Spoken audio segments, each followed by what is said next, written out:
बदलापुरातून आता काही क्षणापूर्वी एक धक्कादायक प्रकार समोर आला, ज्यामध्ये असं सांगण्यात आलं की बदलापूरमध्ये काही अज्ञात इसाम जे आहेत ते आढळून आलेले आहेत आणि ते बांगलादेशी आहेत असा संशय जो आहे तो व्यक्त केला जातोय।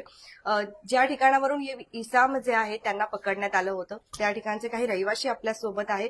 नेमकं काय आहे संपूर्ण प्रकार आपण त्यांच्या माध्यमातून थोडीशी चौकशी जी आहे ती करण्याचा प्रयत्न करणार आहोत, माहिती घेण्याचा प्रयत्न करणार आहोत। सर, काय सांगाल, काय माहिती द्याल? असं सांगितलं जातं की ते जे काही इसाम आहेत, अज्ञात इसाम, ते बांगलादेशी आहे असं सांगितलं जातं। नाही, बांगलादेशी नाही, ते बिहारी आहेत. बिहार, झारखंडहून आलेले आहेत आणि त्यांची भाषा कशी विचित्र आहे थोडी, आपल्याला पण समजत नाही ती. आणि सगळे ताडगोळे विकतात. आपल्या बदलापूरमध्ये बऱ्याच ठिकाणी त्यांचे ताडगोळचे गाड्या आहेत. नोव्हेंबर पासून चालू आहे त्यांचा बिझनेस. 15 गाड्या आहेत त्यांच्या. तर आम्ही आमच्याकडे जे भाड्याने राहत होते ते, तर ज्याच्याकडे भाडे त्यांनी दिलं होतं त्याला पण मी सांगितलं की बाबा एवढी माणसं राहतात एका घरात, 20 माणसं राहतात. 20 जण. बोला एवढे एका फॅमिलीमध्ये एवढे नाहीत, बोला पुऱ्या बिल्डिंग मध्ये 20 माणसं नाहीत आणि एका घरात. मला पण त्रास होत आहे, पुढे प्रॉब्लेम होईल, काय होईल.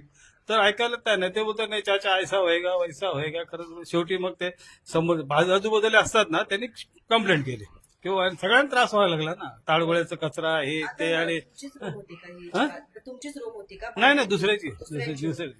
घरमालक कोण आहे ते दुसरे यास्मिन खान म्हणून आहे, आरिफ खान म्हणून. इथे नाही राहत का? नाही नाही, ते तिथं बेलवलेलं असतात. तर मग पोलीस आले, कंप्लेंट केले, नगरसेवकांना वगैरे, त्यांनी घेऊन गेले त्यांना आणि त्यांचे आधार कार्ड वगैरे चेक करतायत. त्यांच्याकडे आहे का आधार कार्ड? असं सांगितलं की आधार कार्ड आधार कार्ड आहेत, घेऊन दाखवले सगळ्यांना, घेऊन गेले. आता बघू काय होतं ते. ते काय काम करतात? म्हणजे इथे 20-25 ताडगोळे विकतात फक्त. सकाळपासून ताडगोळे घेऊन जातात. सगळीकडे गाड्या लागतात त्यांच्या. परत बदलापूरमध्ये त्यांच्याच गाड्या आहेत ताडगोळ्याच्या. ते जे काही घरमालक आहे ते आले नाहीत का इथे, की म्हणजे एवढे 20-25 जण नाही, त्यांना सांगून थकलो मी. आज आले तर मला बोलतात तूच लफडा केला. तुमच्यावरच आहे? माझ्यावर हे करायला लागले. पण काय वाटतं, याची चौकशी झाली पाहिजे का? म्हणजे एका घरात कमी आम्हाला पण त्रास होतोय ना. एका रूम मध्ये 20 माणसं राहतात, पाणी एवढं लागतंय, काय लागतंय, भाडा ते 4-5 हजार रुपये देतात नुसतं. तर मला पण तो त्रास झाला. सोसायटीवाल्यांनी कधी याच्याकडे बघितलं? बघितलं सगळ्यांनी. आणि महिनाभर उपास चालू होते आमचे. तर त्या उपासामध्ये कुठे एवढं टेन्शन घेऊ मी. पहिले ते आम्ही ह्याच्यात असतो, मला जाऊ दे 4-5 दिवस जाऊ दे, नंतर बघू. मग ते समोर जे आहेत ना आगाशे बिल्डिंग दुर्वांक, त्यांनी सांगितलं कंप्लेंट. ते बोलले चाचा तुझं काही त्रास नाही. मी कंप्लेंट केली. बोले बरोबर आहे ना, करणारच ना मी. त्यांना केलं पाहिजे ना. बरोबर. पुढचा तपास चालू आहे. काही संशयास्पद नाही, काही तसं काहीच ना तसं काय ना. आम्ही बघत होतो, पण ते आपल्या घरात राहायचे, जेवण खाण्यात राहायचे आणि सकाळ संध्याकाळी रात्री यायचे, बस. किती वर्षापासून ते राहतात? हे 4 महिने झाले. नोव्हेंबर पासून चालू आहे. November December. मग 4 महिन्यापासून एवढे जण राहतात हे? धन्यवाद.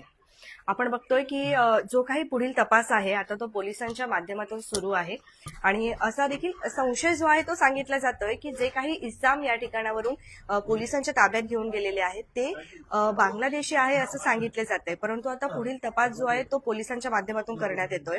आता सध्या आपण बघितलं की एक सर या ठिकाणी होते, त्यांनी आपल्याला सांगितलं की फक्त 4 महिन्यांपासून जे आहेत याच घरामध्ये हे लोक राहत होते आणि 1-2 नसून तब्बल 20 जण होते आणि त्यांचा जो त्रास आहे तो आजूबाजूच्या पण घरांना जो येतो होतो। कारण 1-2 व्यक्ती ठीक आहे, परंतु जर 5 व्यक्ती एकाच घरात राहत आहेत तर पाणी जाणार, वीज जाणार, सगळंच जाणार आणि परत त्यांचा जो त्रास आहे तो पण। तर या संदर्भात आता पुढील तपास बदलापूर पूर्व पोलीस स्थानकामध्ये जो आहे तो सुरू आहे। काही माहिती मिळाल्यास आम्ही तुमच्यापर्यंत नक्कीच पोहोचू, परंतु तुम्हा सर्वांना एक जनजागृती जी आहे ती आज या व्हिडिओच्या माध्यमातून करायची आहे की तुमच्या आजूबाजूला सुद्धा जर कोणी असे जास्त जण राहत असेल, म्हणजे 1-2 पेक्षा जर कधी 20-20, 25-25 जण जर राहत असतील तर तुम्ही जास्त उशीर न करता तत्काळ सोसायटी मधले जे काही अध्यक्ष आहेत त्यांच्याशी संपर्क करा, सेक्रेटरी सोबत संपर्क करा आणि तुम्हाला काही संशयास्पद वाटलं तर कृपा करून तुम्ही पोलिसांसोबत सुद्धा जे आहे संपर्क करू शकता। तुमच्या काही प्रतिक्रिया असतील तर नक्कीच येऊ द्या। बघत रहा आपले बदलापूर स्वप्नालीसह। धन्यवाद।